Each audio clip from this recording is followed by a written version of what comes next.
Are athletes ruining the sports documentary genre by making it essentially a vanity project? I'm not going to name names. Can you name names? I'm genuinely intrigued. Tom Brady? Right. Well, Tom Brady, very welcome on the podcast. Another, yeah. Please come on, Tom. Sorry. I think we'll backtrack. I wonder how long we would get through this without mentioning Drive to Survive. Because you have to. You have to. To be honest, there's probably an element of those sports saying that's what we want, and they probably paid the price for that, I think. I thought you were pitching for SportsPro, the behind-the-scenes documentary. Yeah, but Sam's got another meeting with HR. I guess if you want real engagement, make something that feels real. Whoa, this is a new phenomenon. That's not. We can't go all the way back to 1995. No, it doesn't. Yeah, we have to start again now.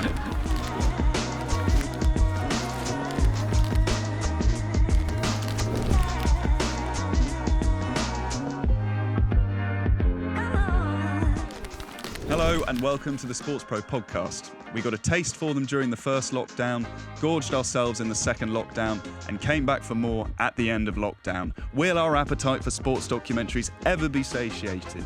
Perhaps. Is oversaturation here and has the magic died, or are the sports docs the gifts that keep on giving, engaging new fans and driving subscriber growth? We'll try to answer all that, as well as take a look at where the sports documentary landscape looks like today, and if the priorities for streaming services are shifting. There's also the quiz nobody asked for, the segment I can't say, and that's the SportsPro Podcast, the show breaking down the stories shaping sport. Our intrepid reporter Josh is still up a mountain, and Kian has returned to the endless circle that is motorsport.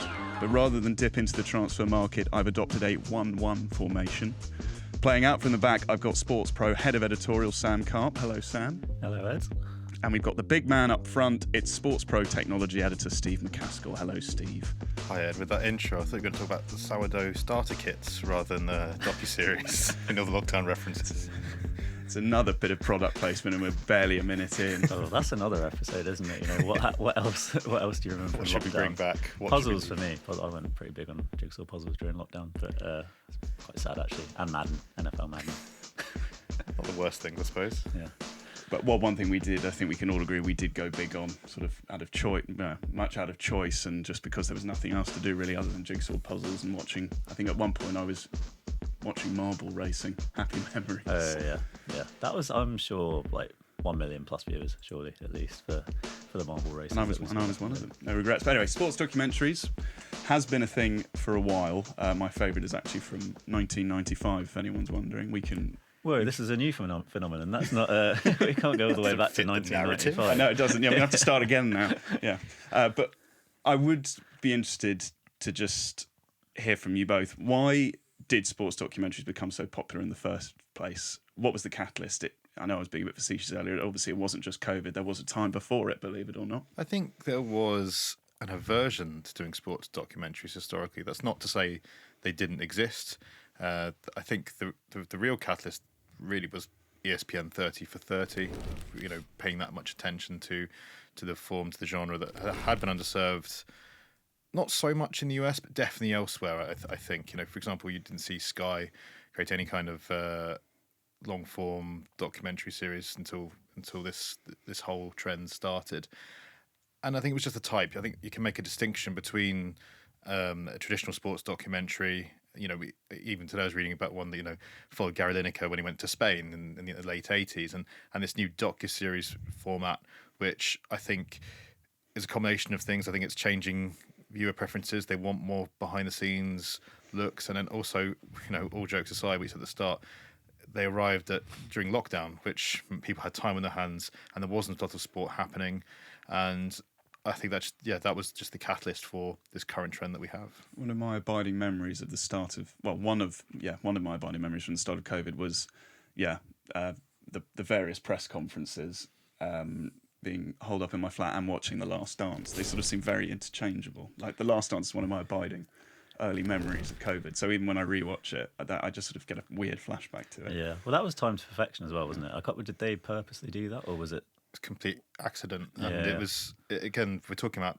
the trend, you know, was popularized by Netflix. Of course, Netflix had this in the bank, and it was made by ESPN, again from 30 for 30. So sort of explains, or perhaps is a good example of what I was trying to say at the start. Yeah, I think also I was trying to think about when this kind of trend first caught on, and cast my mind all the way back to when I first worked at SportsPro, so I had to really rack my brain all the way back to 2017, and it just like it felt quite novel then. It was like, I think the deal that happened and people started to take notice was like City doing their Amazon deal for All or Nothing, and it was kind of probably the first time you'd seen a Premier League club anyway grant that kind of access to a filmmaker. It seems like you've got another example which is going to be better. I mean, personally, I would say City was restricted access. Well, yeah. But it was still access, right? It was access that like people hadn't necessarily had before, even though what that ended up being was a prolonged advert for for that football club. But it's kind of, I think that also gave way to what we've seen, which is kind of like more raw. Not copycats isn't the right word, but like raw iterations of those kinds of shows. Sunderland Till I Die probably being one of the best examples. I was thinking, Neil Warnock's 2005 documentary, "You've Got to Die to Get 3 Points. We're in London now, aren't we?" Which people still quote to this very day. Nice bit of censorship from you there as well. It's a family friendly show, Ed. So, but yeah, I think I still feel like around that time, the late 20 teens was around about a point when we started to see quite a few rights holders go down that route. What does the sports documentary landscape look like today? My first instinct would be to say crowded. Has the quote-unquote magic of sports documentaries been diluted by, I guess, too many copycat formats? Does it feel too stage managed now? I think there's a lot more choice. That's fair to say. I think, again, I don't know if there's, I would call them copycats. I just think that, again, a lot of these documentaries existed before lockdown. Again, Sunderland Till I Die was before lockdown. Manchester City's Amazon documentary was before lockdown. But you had that explosion in popularity during that period, and also you saw streaming services bring in older documentaries into their portfolio or commission more. For example, during lockdown, there was a lot of NFL films floating around, things like My Football Life.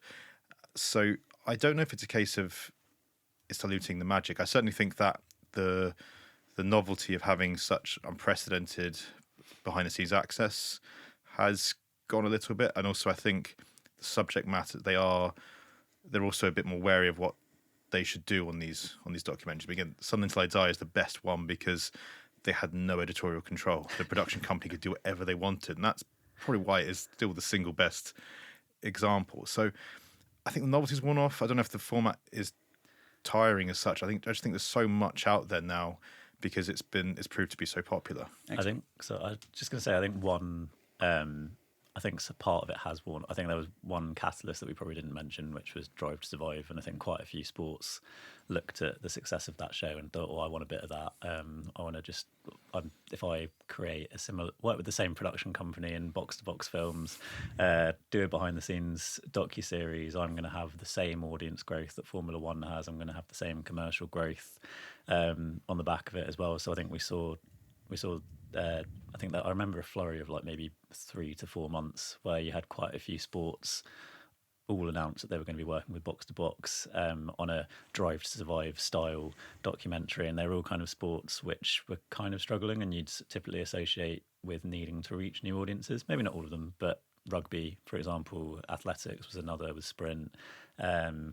Tour de France, and I'm trying to think of the other one. Golf, PGA Tour. So out of those, actually, I quite enjoyed the Tour de France one. I've never been a massive cycling fan, and I actually got really into that, which is probably the whole point. But I think, Full Contact, the rugby one, got cancelled after 2 seasons. Tennis, I haven't mentioned yet, that got cancelled pretty sharpish. So I think that was probably an example of where you had copycat. You had sort of sports looking at Drive to Survive and trying to just recreate that. Even though I do remember doing an interview with someone from Box to Box and saying, we're not just creating cookie cutter versions of Drive to Survive. But to be honest, there's probably an element of those sports saying that's what we want, and they probably paid the price for that, I think. Yeah, I was wondering how long we would get through this without mentioning Drive to Survive. Because you have to. I think we're trying to be, a bit more original, but absolutely. I think a lot of people have seen what it's done for the sport, particularly in the US. I do think the role of Drive to Survive is a bit overstated in the wider context of Formula One's growth in popularity, but it's definitely an important part of that story. And just to go another point that you made about the Tour de France one. I really liked that one as well, and that was because that's a sport I knew the least. I like the Tour de France, like watching it, but there's a cultural and a linguistic difference between what, perhaps let's say more Anglo-Saxon sports, in terms of how they're governed, that it means a lot of this stuff I just didn't know, or the tactics, and I found it really enlightening. Yeah, I guess there is no secret, recipe for success with a sports documentary. I mean, if they did, they'd all be doing it. But you mentioned some of the ones that have been cancelled. Is that just the cyclical nature of programming, or is there something deeper than that? Getting all existential about the future of sports docuseries. I think part of it as well is like you're sort of at the mercy of the talent that you have and like the entertainment that you can create on the back of it. Like if I think of like the tennis one, they didn't really have access to any of the top talent for that show. And Drive to Survive started with Merck and Mercedes and Ferrari. They weren't. That's true. Really contributing. That's fair enough. To play devil's advocate. Yeah, and then those teams wanted a bit. Those teams wanted a piece of it, didn't they? So yeah, I think part of it's to do with the fact that you're at the mercy of the talent that you have, and it's the same as that. I think that's probably the same with rugby, right? I think they just thought having a documentary was going to be a silver bullet, and so, but it didn't turn out to be the case. So I don't know if it's to do with the cyclical nature. I think like the streamers as well are always going to be looking at the numbers, and we'll come on to some of the numbers in a minute actually, because I've done a bit of actual journalism, but and found out what some of them are, which is pretty unusual for the show. But yeah, I think that probably plays a big factor as well. I mean, if we just look at Netflix alone, I mean they're so driven by data. They will look at everything, and that's a success of a show lives or dies based on that data. I think there's definitely a difference between something that's been produced or commissioned rather by Netflix compared to a club or a league in-house production where you're not looking in such pure terms. So yeah, I mean I think that's probably more of a consequence than a cause, but it's definitely Netflix will be crunching the numbers. Well, I'd be interested to see, because a common complaint of Drive to Survive now it's become overproduced. Like that, I think there are Reddit threads dedicated to inaccurate edits, where they've sort of tried to create drama for the sake of it. When I guess actually a lot of the best sports documentaries that come to mind is very much you just plant a camera and let the people do their thing. So I'd be interested to see if there's. I mean, obviously it's still pulling numbers, although they cancelled it. But I just wonder if there's been like a slight drop off, or what the sort of. I feel like the sentiment to Drive to Survive has changed. Is my point. Yeah, I think that's kind of like where you have to think about the audience that they're trying to reach with that show. Like I'm sure like ardent, diehard F1 fans will be picking apart all of the detail when they're watching that show, whereas someone who's new to the sport is probably just there to follow those storylines and those narratives and doesn't mind that it's a little bit over dramatized, which is kind of how they've grown that audience in the first place, which is probably by having a little bit of creative license with it and maybe over-egging certain things. And that's kind of, almost like, I don't know, just taking something out of the scripted entertainment WWE style of building audiences. But I think that's kind of just the nature of it. Like these shows are, they're there to complement the live coverage, and they're there for people who do follow the sport regularly to kind of enjoy if they want to enjoy it, but ultimately they're probably not the main target of documentaries like these. So that's probably the key point there, I'd say. Yeah, no, I'd agree with that. I think there's nothing wrong with a bit of made in Chelsea style fabrication, improvisation when it comes to these things. I would say there's a lot wrong with a made in Chelsea approach, but that's just me. What was its golden era? What was made in Chelsea's golden era? Was there ever a golden era? The Jamie Lang, Spencer Matthews days. Yeah, it peaked very early. Did Made in Chelsea. On my SportsPro Podcast bingo card, Made in Chelsea was not one of them. Oh, let's do it. I was more of a Geordie Shore fan back in the day. I mean, it won't shock you to learn that I have watched Geordie Shore, and the first two series anyway is Essex, which I regard as the golden era for the format, but I digress. We like going down a tangent, but I think we should maybe pull back from this one before it just becomes out of hand, I think, for the sake of the listeners. But that'll do for part one. We'll be back just after this. Sports media is evolving, and so are we. In 2025, streaming is just one part of the story. The SportsPro Media Summit will unite the whole ecosystem under one roof to explore the latest trends and challenges in sports media. Experience world-class speakers and content, meaningful networking, and endless opportunities, from deep dive workshops to our coveted media award ceremony, and so much more. Explore the hottest topics, from streaming and OTT through to monetization and social media. Built on over a decade of industry-defining insights, this has become the go-to platform for shaping what's next in sports media. From streaming to strategy, the full landscape redefined. This is the SportsPro Media Summit. Find out more by going to media.sportspro.com.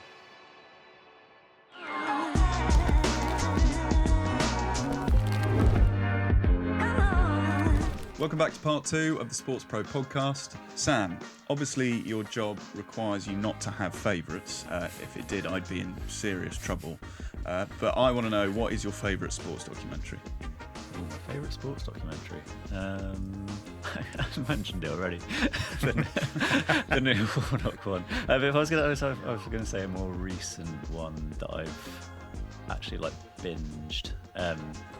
Last Dance would be up there, but I'm genuinely going to say Unchained, because I went into that not expecting to like it at all, and having a sort of set opinion of cycling, which, as one of our former colleagues will know, didn't seem like it was ever going to change. But after watching that documentary, I was the effect had happened. I started checking what Tour de France results were. I started following the sport a little bit more. I'm still not kind of tuning in regularly, but I'm definitely more interested in it than I was previously. So I'd probably say it was probably that one. But I'd also caveat it with the fact that I'm not a massive sports documentary watcher, actually.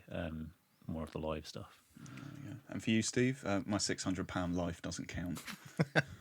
I'm quite selective about what I watch in terms of sports documentaries. And it's already been mentioned, but my favourite is Sunderland Till I Die, just because of the rural access they got. And also my family is from the northeast, from Sunderland, so I really like the way it captured how much that club means to the city, and the ordinary people featured in it. I thought they were treated well, which it wasn't them trying to whip up a frenzy for the sake of entertainment. So I thought they did it. The whole thing was, they couldn't have planned for such a catastrophic season, which made it for more entertaining. And they probably could. Maybe they did. Yeah, That's the whole which made for an entertaining watch. And of course, the club's fortunes have transformed since. And I think if there might be more than one person outside of Newcastle who suddenly had a bit more have a vested interest in the success of the team. But yeah, I think Sunderland Till I Die. If we're talking about more traditional sports documentaries, it's more of an anthology than an individual one. But I love ESPN 30 for 30. It's a travesty that we can't watch that easily in the UK. ESPN Classic shutting down is like a dagger to the heart. It's too soon to talk about it. All right. Do your family from the northeast still talk to you, considering you've just admitted live that you watch Made in Chelsea? I mean, I think that ship had sailed a long time ago. I mean, I've always been too southern for them, no matter what. So yeah.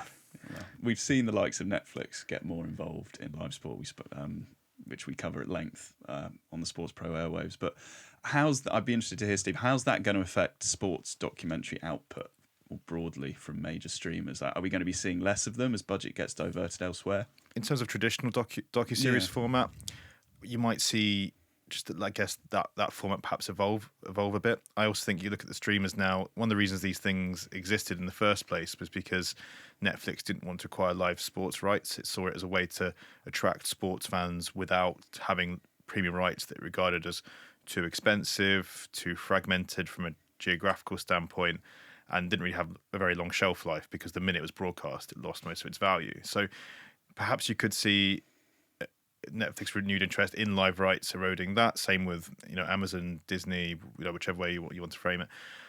I don't know if I think it's just because let's say the leading lights of this movement are seeing reduced figures. I think it's just because the audience is it's split over so many different programs now, rather than all tuning into Drive to Survive, which still gets decent figures. It's just not what it once was. So I think we might see evolution of the format. We might not see the same kind of high profile expansion like we did with that period with golf, tennis, and cycling. But these things I think are around to stay in one shape or another.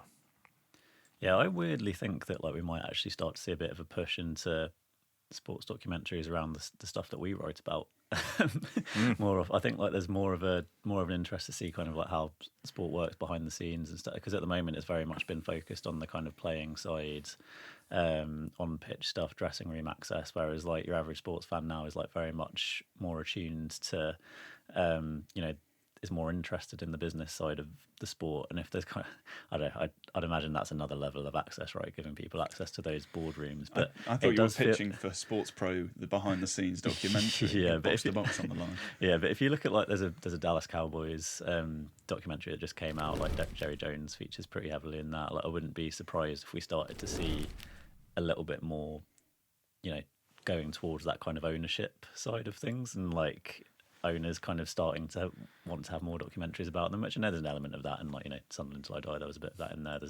There's the fleeting appearances and some of the other behind the scenes docs that we've seen, but I think like going even bigger on that side of things could be like an interesting evolution. I think it's a fair point that, as you say, I don't think people have ever been as interested or as knowledgeable about sports business from a mainstream perspective. Part of me does think that if that was a trend to happen, we may end up with The Office, though. And I'm talking about the UK version. Look how good that was. Alleged work of fiction, though. I mean, if you remember Sam's got another meeting with HR. That'll be mine. But if I cannot remember the name of it, I think it was Being Liverpool on Channel 5, which was Clive Owen narrated that, and that's where the steady comment from Brendan Rodgers came out. That's the one thing I remember from it. Brendan Rodgers was quite cruelly compared to David Brent in that, so maybe that's where we're going. We spoke about it earlier about how some documentary may be being edited to death, and it feels almost more scripted than actual scripted television. It's got me thinking, are YouTube channels and live streamers, maybe even excellent sports business podcasts, are they starting to sort of replace the role of the typical sports documentary series? I guess if it's purely to do with non-scripted content, it feels like that's scratching the itch a bit more, possibly. All right, is that too tenuous?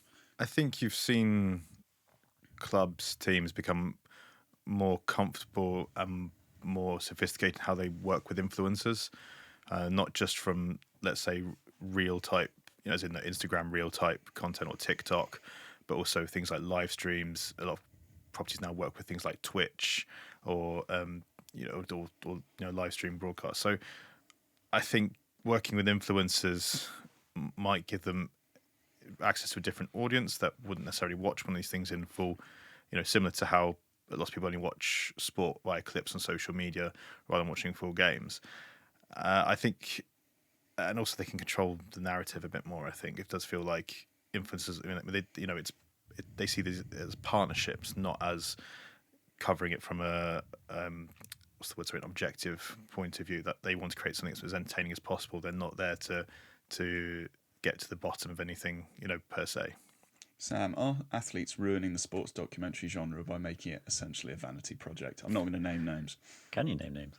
I'm genuinely intrigued. Tom Brady? Oh, right. Well, that's the immediate one that springs to mind. Well, owner now rather than athlete, but I think that's kind of an interesting one to get into, because I think we're sort of seing Tom Brady, very welcome on the podcast. Another, please, please come on, Tom. Sorry. I think we'll backtrack. Yeah, I think that's an interesting evolution though. Like that one's obviously come out recently. I can't say I've watched the Birmingham one yet, but I have seen clips of it, which is like how I think that's almost the purpose of some of these documentaries now, is for just like those clips from them to go viral, and that's almost enough to like constitute success. Like it used to be when the All or Nothing series came out, there would be like that one or two moments from the manager meeting with one of the players, which would end up all over X, formerly Twitter, within kind of like an hour of it being up. But I think that's interesting, because we're now sort of seeing kind of content producers or individuals who are involved in producing content by sports properties, by teams, as a kind of content opportunity. So like we've seen it obviously with Wrexham and Ryan Reynolds and Rob McElhenney were doing an interview on Sky before their game at the weekend against West Brom, and they're both saying, we have nothing to do with the football. Like our job is just to kind of market it and that kind of thing. And that's kind of like quite an interesting evolution, I think, because we even heard it on the last episode of this podcast, on one of the last episodes of this podcast, when we were speaking to Como 1907's president. He was talking about how they acquired that team in the first instance as a content opportunity. So, is that kind of the next thing where we're going to see, that opportunity to create programming outside of the live stuff as like a motivation for investors to snap up teams? And that's not just in football. I think that's like across across other sports as well, something that we could start to see develop. So yeah, whether it is a vanity thing, I don't know. I think if Birmingham's intention was to create something as effective as Welcome to Wrexham, I'm not sure they've quite succeeded in that yet. But there's no doubt that what Wrexham have done there has like generated significant commercial income for the club as well. So I think that's like a pretty interesting development that might, continue and factor into, I guess, investment decisions for some individuals in the coming years. Yeah. This is very subjective and one for the room, but what makes a good sport documentary and what makes a bad one? In terms of what makes a good one, again, I refer back to Something Till I Die, access and editorial control. I think that, of course, there'll be lots of viewers that won't mean a lot to them if they get to see their favourite players and their favourite coaches and get to see in that setting. I think the other important thing is perhaps to offer something unique, something that you can't get just through watching sport or watching interviews. So again, the example that you gave about cycling, seeing that behind the scenes. I mean, how often do you see, unless you go to the Tour de France and go to the start or the finish, where access is controlled anyway, so you wouldn't even say everything that goes on between races or get an understanding of the tactics behind the sport. So yeah, I think novelty and access for me. Of course, there will be exceptions to this. You will know everything. You'll know what's going to happen in the Premier League season, for example. You don't need, it doesn't really matter what's new about that if you are interested. But I think those are the two things for me. And as you say, it's a subjective thing. It means different things to different people. I guess if you want real engagement, make something that feels real. I suppose that's again a bit existential, but that's my public service announcement for today. To an extent, but I also think like storyline is really important in documentaries, because access is one thing, but I think now there is so much access that sports fans are getting. Maybe not if you're sort of if you're in that group that we were talking about earlier that's kind of new to the sport and you're trying to rope them in. But if you're a Manchester United fan, for example, you've got so much access. There's clubs are doing this all in-house now, so they kind of don't need the sports documentary to serve that for them. So almost going back to what we were talking about with Drive to Survive, I think actually documentaries now, or that kind of shoulder programming and the stuff that is going on entertainment platforms like Netflix and Amazon, I think actually having a strong storyline that pervades across that entire series to keep people hooked is important. Because I think if you are just going to be telling like a linear story of kind of here's what happened over the course of the season, I think there's too many people now who understand that and are across that. I think you've actually, as I say, you've got to have an actual narrative that's like tying it all together and just going to keep people interested throughout it. Dread it, run from it. The quiz nobody asked for is here. It's just the two questions this week, and it's a tough break for Josh because he's not here, but I'm sure he'll catch up when he's back. I want to know how many viewers, Sam, don't look, watched The Last Dance on Netflix outside of the US in its first 4 weeks. The nearest million will get a point. You can go first. This is going to dramatically expose my knowledge of how many people watch things on Netflix. 19.2 million. 19.2 million? Don't know why I'm going so specific. There must be... Point, that's good. Yeah. 60 million? 23.8 million. So I'll give the point to Steve there. Gosh, that was really... Still know where that decimal point came I still let you go. I let you go first. It was COVID. And how many people watched it on ESPN in the US across all the episodes? To the nearest million. Single figure, single million. 2 million? 2 million? I was 1 million. 5.6 million. Yeah. 1-1. You got a tiebreaker? No, I think we move on. I've got a tiebreaker. Yeah. It was. I can tell you though, it was ESPN's most viewed documentary in history. Whether that's still the case, I don't know. I didn't have time to check that. Did you say you had a question? Yeah, I've actually got. Do you reckon? I told you I'd done some actual journalism, and then I never got. Yeah, but I didn't chance believe to you. show that I'd done some actual journalisming. Journalisming. That's. But could either of you tell me what the most watched show in the first half of 2025 was on Netflix? Not a sport docuseries, presumably. Obviously not. No, definitely not. Well, I thought it would be relevant. It will be, but I was going to frame it after. Okay, I would have known 2024, I think. But I haven't got a Netflix subscription anymore. I might get my years mixed up, but I'll say adolescence. But I think that was 2024. Squid Game was last year, wasn't it? The new series. Well, to be fair, Steve was right.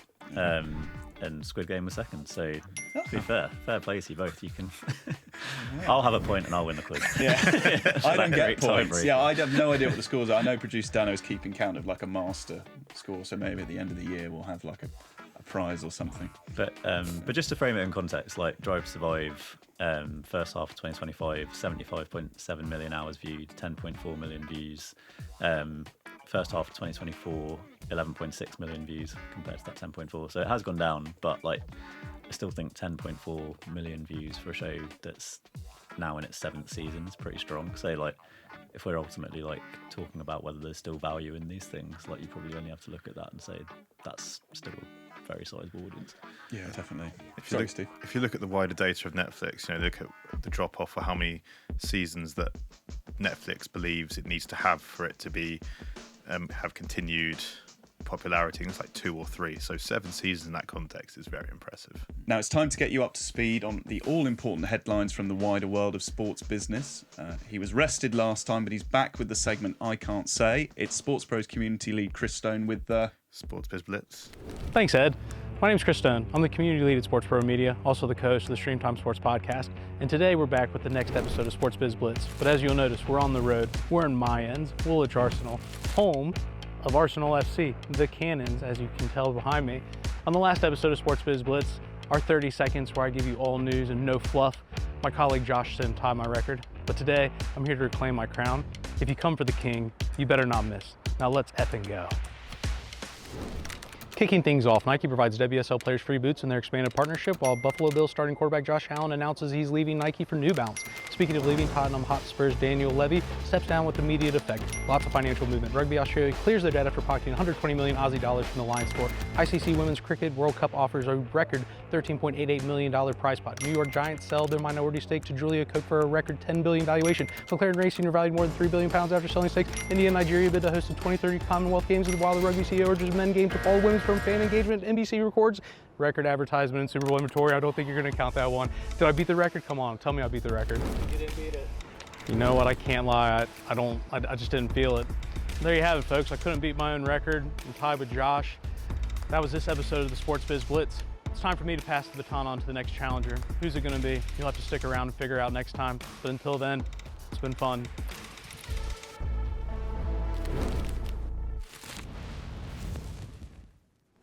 Thanks for that, Chris, and please make sure to sign up to the SportsPro Daily newsletter if you haven't already to get your daily briefing and all the essential news across the sports industry. And do check out the rest of the SportsPro Podcast network to hear from our sister shows Streamtime, New Era and Mike's Out. And don't forget, if you want to ask us something, you can get in touch by emailing us on editor@sportspromedia.com. That'll do for today. Thank you, Steve. Thank you, Ed. Thank you, Sam. Thanks very much, Ed. Thanks for tuning in. Hope to have you again. Leave us a nice review if you can. The SportsPro Podcast is produced by Dano Ling. Our executive producer is Manny Gill. This episode was recorded at Spotify Studios in London.